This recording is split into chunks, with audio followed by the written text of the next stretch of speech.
Logic Pro for iPad has 9 stock MIDI effects available.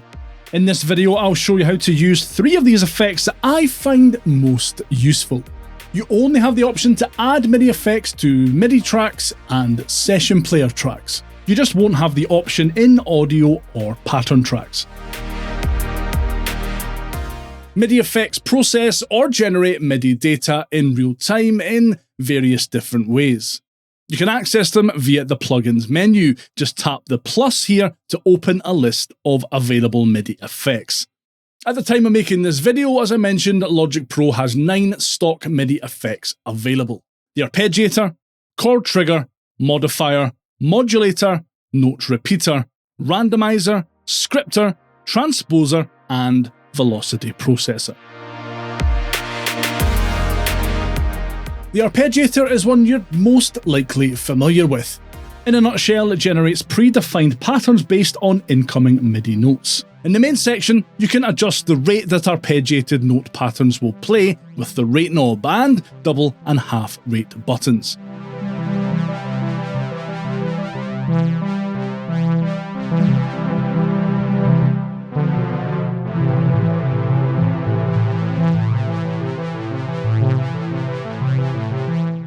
The playback button starts or stops the arpeggiator playing back notes that you've hit, and the silent capture button allows you to capture a note sequence and then hit playback to have the sequence play back automatically. It does this by turning latch mode on, which plays back your sequence without you having to play the notes. In the latch section, you can select between 6 different latch modes. Reset, unsurprisingly, resets the current latch notes when you play a note. Transpose allows you to transpose the arpeggio relative to the note value of the key you press.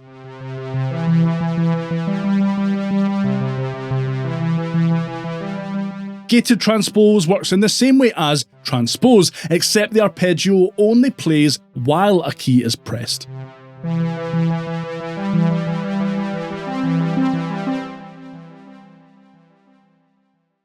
Add allows you to play keys one by one or simultaneously as a chord to add them to the latched arpeggio.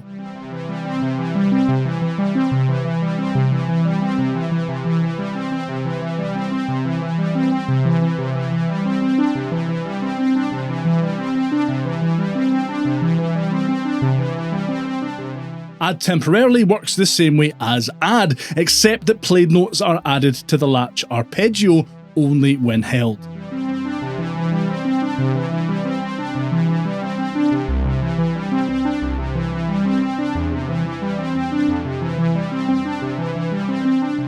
And through, all incoming MIDI notes are passed through the Arpeggiator plugin, enabling you to play along with a latched arpeggio.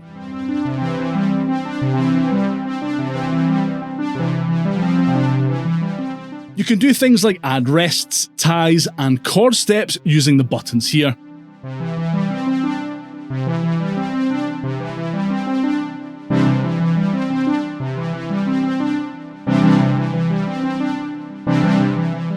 The mode section lets you choose from 6 different directions that arpeggiated notes will play back in: up and down, outside in, random, and as played, where the notes will trigger as you play them.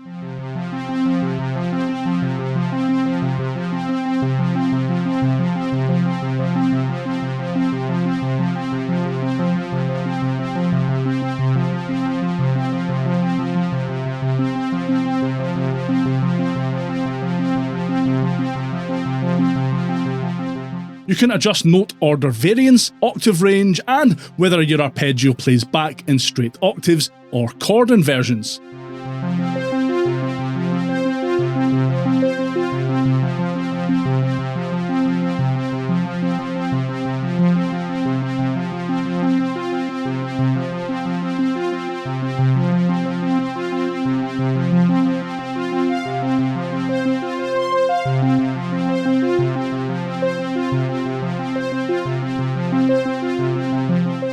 The cycle length knob lets you set the length for the arpeggio, and in the options section you can change things like the note length, velocity randomization, and swing value.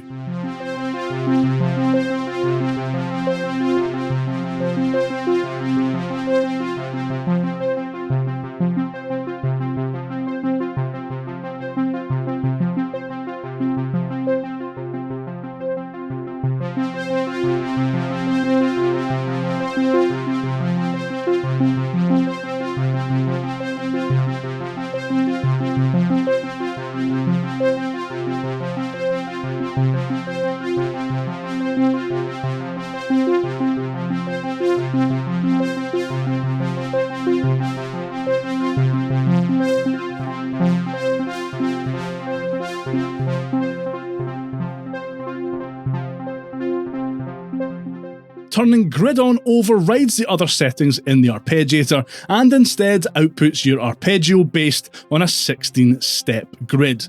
This is a fantastic feature in Logic Pro for Mac, as you have a full user interface which clearly sets out all 16 of these steps.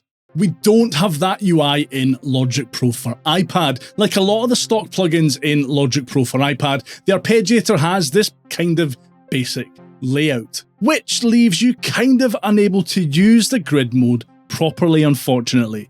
Still, you can select from some pre-made grid patterns if you want to have a play with those.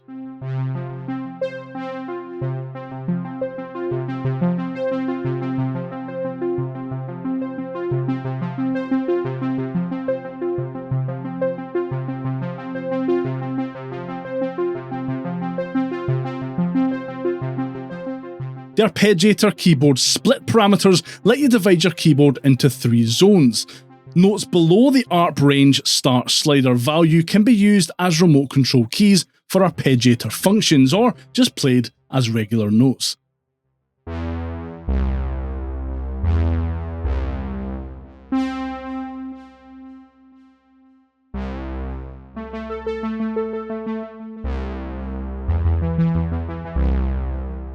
Notes between the ARP range start and end slider values can be arpeggiated, and notes above the ARP range end slider value can be played without arpeggiation. The Chord Trigger MIDI plugin lets you trigger chords by playing a single MIDI key. Really simple, but really useful. First off, to assign a chord to a key, tap on Learn, then play the chord you want. In single chord mode, the chord shape you made will be repeated regardless of what key you hit.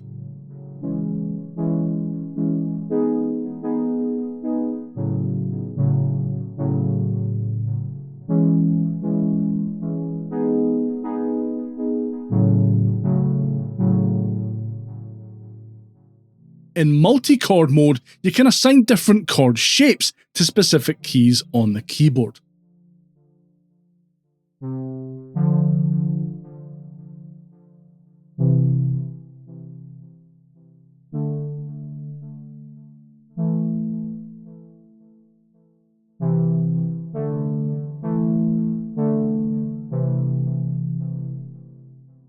Using the trigger range sliders, you can set which keys on your keyboard actually trigger a chord and which trigger a regular note. And you can transpose chords by semitones or by up to 4 octaves with this control.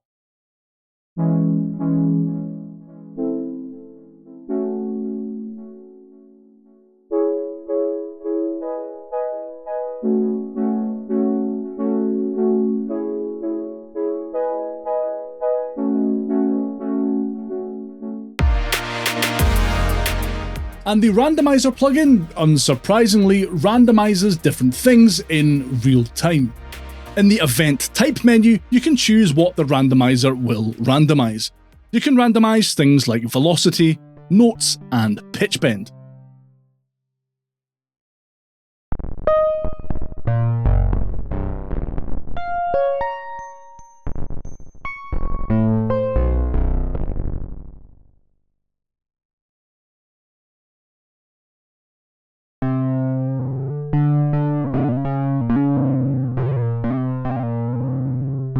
You can adjust the range of values that are affected with the range slider and adjust the probability of randomization with the probability knob.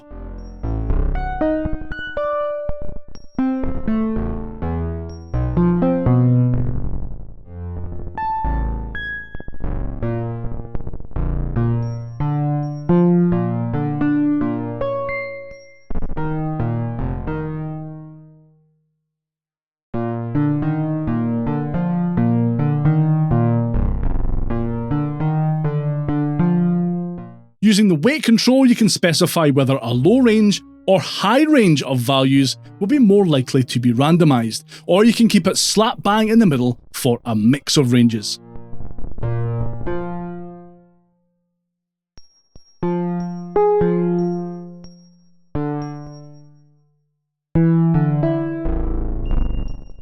I usually only use this plugin to randomize velocity really, as it can make some synth, piano and keyboard loops and patterns sound a bit more dynamic without having to dive into the editor and manually adjust the velocity of individual notes. I should point out that if you're not interested in learning all the ins and outs of how these MIDI effects plugins work, they all come with an extensive selection of presets, so if you just want to create some interesting arpeggiated sounds, for example, you can just jump right in.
Let me know which, if any, of Logic's built-in MIDI effects plugins you use on a regular basis in the comments down below, and give that like button a good hard slap while you're down there if you found this video helpful. And if you've been interested to try out Logic Pro for iPad's stem splitter feature but aren't sure just how powerful or useful it actually is, watch this video next.